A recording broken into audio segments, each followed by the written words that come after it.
प्यारे बच्चों नमस्कार, कैसे हैं आप? उम्मीद करते हैं आप बेटर होंगे। आपकी पढ़ाई लिखाई बेहतर ढंग से पूरे जून का चल रहा होगा। आज हम बात करने वाले हैं समबाहु त्रिभुज का, इसका सारे कंसेप्ट का जो एग्जाम में आपसे पूछा जाता है। अतः अंत तक आप बने रहेंगे ताकि सारे कंसेप्ट को आप समझ सकें और इसका धज्जियां उड़ा सकें। गौर करिएगा, अगर समबाहु त्रिभुज की बात यूं ही किया जाता है तो समबाहु त्रिभुज के सबसे इंपॉर्टेंट एक बात है जिसको आपको हर हमेशा याद रखनी चाहिए कि समबाहु त्रिभुज की सारे के सारे रेखा एक ही स्थान पे होती है। यानी हम कहें कि अगर ये माध्यिका है तो यही इसकी ऊंचाई भी होगा, यही इसकी कोण समद्विभाजक भी होगा, यही इसकी लंब समद्विभाजक भी होगा और साथ ही साथ इसका सारा का सारा केंद्र भी एक ही बिंदु पर होता है। यानी यही इसका अंतः केंद्र होता है, यही इसका परिकेंद्र होता है, यही इसका गुरुत्व केंद्र होता है। सारा का सारा केंद्र भी एक ही बिंदु होता है। लेकिन इसमें आपको याद क्या रखना है कि अगर ये वाला मान 2 होगा तो ये वाला मान 1 होगा और ये वाला मान 2√3 होगा। इतना सा बात आपको याद रखना है। क्लियर है? ये आपका पहली बात हुई भाई, है ना। अगर ये याद रखते हैं तो समबाहु त्रिभुज का टोटल क्वेश्चन आपको इसी में प्रॉपर्टी से आपका बन जाएगा।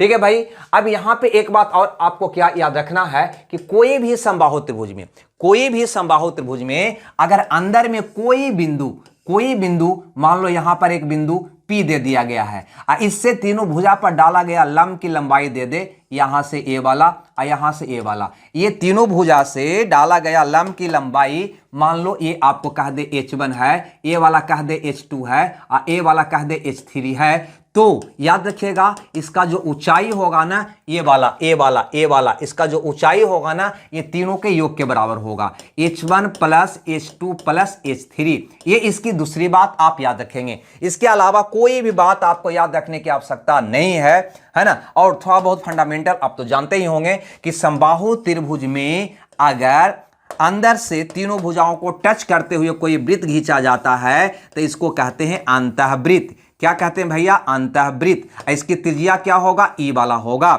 जो वहां पे गौर से देखो कितना है? 1 है। कितना है भैया? 1 है। और अगर समबाहु त्रिभुज के तीनों शीर्ष से होकर कोई वृत्त खींचा जाए, अगर समबाहु त्रिभुज के तीनों शीर्ष से होकर कोई वृत्त खींचा जाए तो इस वृत्त को कहते हैं परिवृत्त। क्या कहते हैं? परिवृत्त। क्लियर है भाई? यहां तक किन्हीं को दिक्कत? इस वृत्त को क्या कहते हैं? परिवृत्त कहते हैं। इसकी जो त्रिज्या होती है ना, ये वाला केंद्र से ऊपर वाला, यानी कि ये दू यही वाला है ना, ए वाला। क्लियर है? इसकी ऊंचाई की अगर बात किया जाए तो आप पहले ही देख चुके हैं कि समबाहु त्रिभुज की ऊंचाई कौन होगा? ए वाला होगा। ये वाला इसकी ऊंचाई होगा, शीर्षलंब कहो, ऊंचाई कहो, जो भी कहना है कहो, यही इसकी ऊंचाई हो जाएगा और यही इसकी माध्यिका हो जाएगा और यही इसकी कोण समद्विभाजक हो जाएगा। कोण समद्विभाजक हो जाएगा। यही आपका लंब समद्विभाजक भी होगा, लंब समद्विभाजक भी होगा। ये आप याद रखना। यानी अगर इसकी हम बात करें तो यहां पे हम कह सकते हैं भैया ये पूरा का लंबाई कितना होगा? तो 3 होगा। यही तो मैंने यहां दिया है। नीचे वाला 1 होगा, ऊपर वाला 2 होगा, दोनों मिलाकर कितना होगा? 3। ये तीन मान किसको किसको शो करेगा? तो ऊंचाई कहे तो ऊंचाई, या माध्यिका, या कोण समद्विभाजक, या लंब समद्विभाजक, क्योंकि सब के सब तो एक ही होता है रेखा। क्लियर है? इतना बात अगर आप याद रखते हो तो कहीं कोई दिक्कत आपको नहीं होने वाला। क्लियर है? एक झलक इसका स्क्रीनशॉट आप ले लीजिएगा। इस पे देखिए, क्वेश्चन करके देखते हैं सारे क्वेश्चन किस प्रकार से फटाफट आपका बनता है। कहता है समबाहु त्रिभुज के भीतर किसी बिंदु से तीनों भुजाओं पर डाले गए लंबों की लंबाई 6 सेंटीमीटर, 7 सेंटीमीटर, 8 सेंटीमीटर है तो त्रिभुज की भुजाएं क्या होगा? इसका कहने का मतलब क्या है? गौर से समझिएगा कि ये अगर एक त्रिभुज है समबाहु और इसके अंदर कोई बिंदु P है तो इसे लंब डाला गया वो 6 सेंटीमीटर, ये लंब डाला गया 7 सेंटीमीटर, ये लंब डाला गया 8 सेंटीमीटर। तो भैया इसको देखकर तुम बता नहीं दोगे कि इसकी ऊंचाई कितना होगा? तो कहोगे 6 प्लस 8 प्लस 7 यानी कि 21 सेंटीमीटर होगा। क्लियर है? इतनी सी बात समझ में आया? क्योंकि तीनों किसी भी बिंदु से अंदर में किसी भी बिंदु से तीनों भुजा पर डाले गए लंब की लंबाई अगर पता हो तो इसका ऊंचाई निकालना हो तो ये पूरा का क्या होता है? योग होता है। ये पूरा का क्या होता है? योग होता है। ये बात आपको मैंने अभी बताया और आप जानते भी होंगे। अतः ये त्रिभुज की ऊंचाई क्या होगा? तो 7 प्लस 6 प्लस 8 होगा 814 और 7 कितना होगा? 21 सेंटीमीटर। और अभी आपको मैंने बता चुका हूं यहां पे किसी भी समबाहु त्रिभुज में ये वाला 2√3 होता है, ए वाला का बात करें तो ये 2 होता है, और ए वाला का बात करें तो कितना होता है, 1 होता है। तो कहीं ना कहीं आपको यहां पे मान दे रखा है त्रिभुज की ऊंचाई 21 सेंटीमीटर, यानी ए वाला पूरा आपको दे रखा है 21 सेंटीमीटर, यहां से कितना है 3 सेंटीमीटर। ठीक है, तो कहोगे अनुपातिक 3 का वैल्यू भैया दे रखा है 21 सेंटीमीटर। हमसे पूछा त्रिभुज की भुजाएं क्या होगा, यानी ए वाला का मान पूछा है, यानी 2√3 का मान पूछा है, तो कहोगे 21/3 गुने 2√3, काटोगे 7×21 यानी 14√3। आपका प्रश्न का जवाब नहीं हो जाएगा क्या, 14√3, यानी सी ऑप्शन आपका क्या हो जाएगा, सही हो जाएगा। गौर करो, इसको आप ऐसे भी बना सकता था, एक लाइन में ऊंचाई दिया हुआ था, ऊंचाई को ऊपर रखो, इसका अनुपातिक मान कितना है भैया 3 को नीचे रखो, भुजा पूछ रहा था, भुजा से गुना कर दो 2√3, आपका आंसर आ जाएगा। क्लियर है भाई, ऐसे भी आप इसको कर सकते थे। ठीक है, सिर्फ ये वाला बात आप याद रखोगे तो सारा आपका क्लियर हो जाएगा। आगे यहां पर देखोगे इस क्वेश्चन को, कहता है किसी समबाहु त्रिभुज की माध्यिका दे रखा है इतना, तो परिमाप क्या होगा। आपको पता है ना कि समबाहु त्रिभुज में सब के सब रेखा यही होता है, ये होता है 2, ये होता है 1, ये वाला भुजा होता है 2√3। क्लियर है भाई। अब यहां पे ये क्या दे रखा है, माध्यिका 6√3, माध्यिका ये यहां से यहां तक, यही तो इसका माध्यिका हो गया, जो वाला माप दिया हुआ है 6√3। और अगर आप अनुपातिक में देखोगे तो कितना दिया हुआ है 3, तो 3 का वैल्यू हो गया 6√3, तो कहोगे भैया 6√3 वैल्यू को ऊपर, इसका अनुपातिक मान को नीचे लिख दो, और जो पूछा जा रहा है उससे गुना कर दो। क्या पूछा जा रहा है, परिमाप यानी तीनों भुजाओं का योग। ये एक भुजा है 2√3, तो ये भी 2√3, ये भी 2√3, तो तीनों का योग कितना होगा, 2×3 हो जाएगा। बस 6√3 से गुना कर दीजिए, आपका आंसर आ जाएगा। यही आपका क्या हो जाएगा, परिमाप हो जाएगा। क्लियर है, जो निकालना होता है ना उससे गुना कर देते हैं, वैल्यू को ऊपर रख दीजिए, वैल्यू का अनुपातिक मान नीचे, और जो निकालना है उससे गुना कर दो, आपका आंसर आ जाएगा। काटिएगा तो यहां पे कट जाएगा, 3 दूनी के 6, गुना करिएगा तो 6 दूनी 12, 36 सेंटीमीटर आपका प्रश्न का जवाब होगा, यानी ए वाला ऑप्शन। अथवा इसको ऐसे भी आप देख सकते थे, ऐसी बात नहीं है, आपकी मर्जी किस प्रकार से इसको देखते हैं। माध्यिका 6√3 सेंटीमीटर दिया हुआ था, यहां से माध्यिका कितना है 3, तो आप कह सकता था 3 का वैल्यू हो गया 6√3, तो इसकी परिमाप क्या होगा, तो 2√3, एक भुजा है तो ये भी 2√3, ये भी 2√3, तो ये हो जाता 2×6√3, यानी कि 6√3/3 गुना 6√3, ऐसे भी आप कर सकता था। तो यहां से भैया आपको 3 से √3 कट जाएगा, 6×36 सेंटीमीटर आपका प्रश्न का जवाब होता। ऐसे भी आप कर सकते थे, जैसे आपकी मर्जी। आगे यहां पर समझिएगा इस क्वेश्चन को, क्वेश्चन नंबर 3 को। ये क्या कहता है, यहां पे गौर से देखिएगा, किसी समबाहु त्रिभुज की आंतरिक त्रिज्या यानी अंतःवृत्त की त्रिज्या। गौर करो, समबाहु त्रिभुज में बस इतना ही सी बात हम जानते हैं, ए वाला है ना, ए वाला 2 होता है, ए वाला 1 होता है, ए वाला 2√3 होता है, यही बात मैं जानता हूं, जिससे ज्यादा कुछ भी नहीं। ये जो बड़का वाला होता है वो परिवृत्त का त्रिज्या होता है, छोटका वाला जो होता है अंतःवृत्त का त्रिज्या होता है। यहां पे हम लिख देता है, यह होता है अंतःवृत्त का त्रिज्या, अंतःवृत्त का त्रिज्या, और ये वाला जो हुआ वो क्या हुआ, परिवृत्त का त्रिज्या, परिवृत्त का त्रिज्या। हम शुरू में ये बात मैंने आपको बता दिया है। ठीक है, बस अब बना डालिए, आंतरिक वृत्त की त्रिज्या √3, यानी कि वैल्यू आपको दे रखा है √3, किसका वैल्यू है, अंतःवृत्त का त्रिज्या का, जो अनुपातिक रूप में कितना है 1, तब वैल्यू का अनुपातिक मान नीचे। पूछा जा रहा है त्रिभुज का परिमाप, यानी तीनों भुजा का योग, 2√3, 2√3, 2√3 हो जाएगा 6√3, है ना, जो पूछा जाए उससे गुना कर देना। अनुपात के रूप में परिमाप क्या होगा, 2√3, 2√3, 2√3, 6√3 हो जाएगा, उसका मान निकालना है, उससे गुना कर देना, आपका आंसर आ जाएगा। कितना आएगा भैया, तो 18, √3 √3 3, 3×18 सेंटीमीटर, यानी आपका उत्तर हो जाएगा ए। अथवा इसको अनुपातिक रूप से भी तुम देख सकता था, आपकी मर्जी।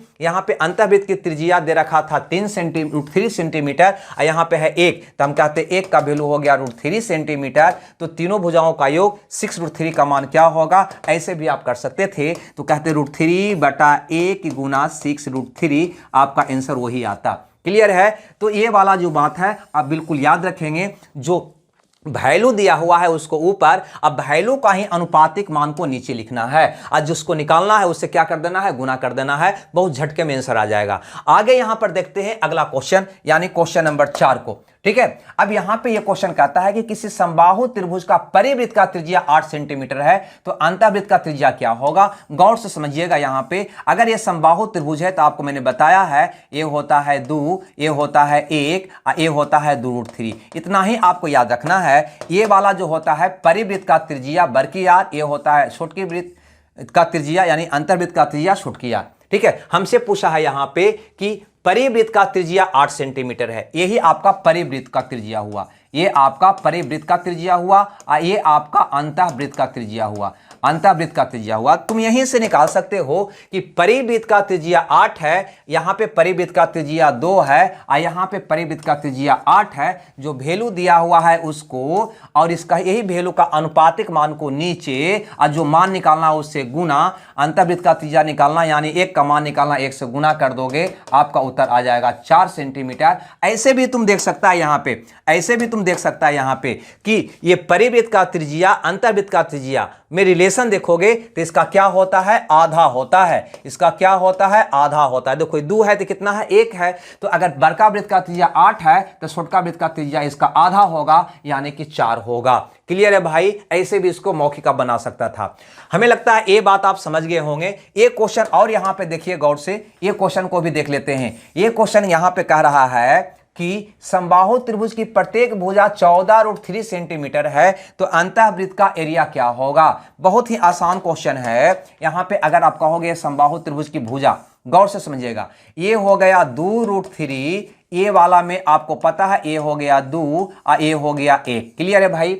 हमें अंतःवृत्त का एरिया चाहिए तो अंतःवृत्त का त्रिज्या पता करना होगा, पहले ये वाला हमको पता करना होगा, अंतःवृत्त का त्रिज्या पता करना होगा।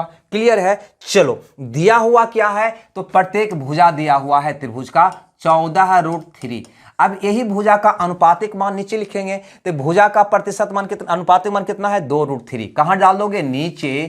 समझिएगा बात को, ये अनुपातिक रेशियो, अनुपातिक मान है ना ये। हम यहां पे त्रिभुज का भुजा दे रखा था 14√3, मैंने ऊपर रखा तो त्रिभुज का भुजा नीचे रखेंगे अनुपात वाला 2√3। निकालना क्या है, त्रिज्या यानी कि 1 का मान निकालना है तो 1 से क्या कर दोगे, गुना कर दोगे। देखो √3 कट जाएगा, 7 बार में 1 कट जाएगा। अब यहां से पूछा है कि अंतःवृत्त का त्रिज्या एरिया क्या होगा, एरिया क्या होगा।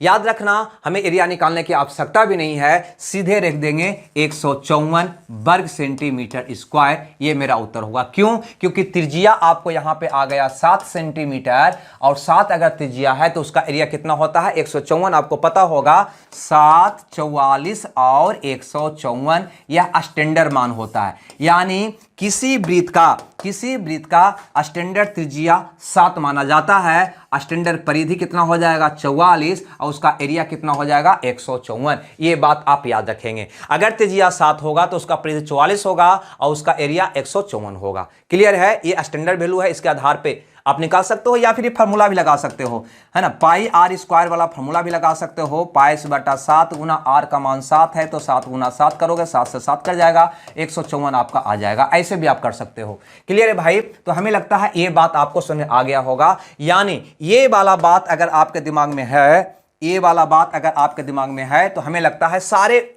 समबाहु त्रिभुज के क्वेश्चन को आप सेकेंडों में हल कर लेंगे। ठीक है। अतः आपको याद क्या रखना है, सबसे पहले तो ये 2, 1, 2√3, ये वाला मान क्या होता है, परिवृत्त का त्रिज्या ये क्या होता है, अंतःवृत्त का त्रिज्या ये क्या हो गया, इसका भुजा हो गया। और ये वाला लाइन क्या हुआ, तो ये वाला लाइन सब लाइन हो गया। आपका माध्यिका भी यही हो गया, माध्यिका कहो या ऊंचाई कहो या फिर कोण समद्विभाजक कहो, कोण समद्विभाजक कहो या फिर लंब समद्विभाजक कहो, लंब समद्विभाजक कहो, सब के सब यही रेखा होगा। ये आपको याद रखना है। और ये वाला केंद्र सब के सब केंद्र यही होगा, यही अंतः केंद्र, परिकेंद्र, लंब केंद्र, है ना, मध्य केंद्र, सब के सब केंद्र यही होगा।